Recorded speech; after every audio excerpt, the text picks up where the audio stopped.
Ayun guys, ngayon po may tanggap po tayo isang Acer Aspire 5 na ayon po kay Tomer nagfi-flicker daw yung screen. So sabi ko mahal, napakamahal po ng LCD pag LCD po ang problema.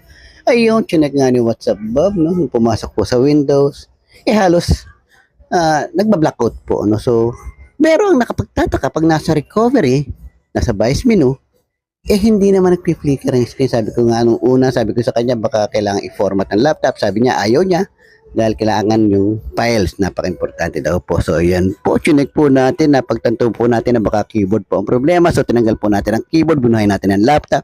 Ayun nga, hindi na po nagpi-flicker. Ayun.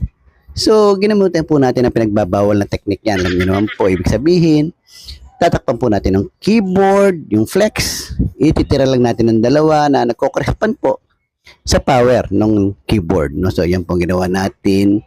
Ayun, pinagbabawal na technique po yan. Ayun, kinabit na po natin ang keyboard, pinrest natin ang power on.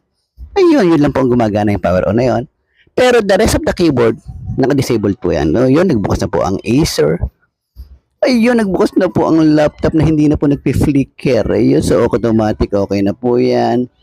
Ayun, double check. Wala na pong gumaganang keys dyan. So gagamit na po yung user, yung customer ng external keyboard. So yan, okay na po yan. Ayun, yun. Thumbs up. Ayun, thumbs up daw, sabi ni WhatsApp Bob. Ayun po yung mga files na pinoprotektahan niya. At ayaw niya mambura.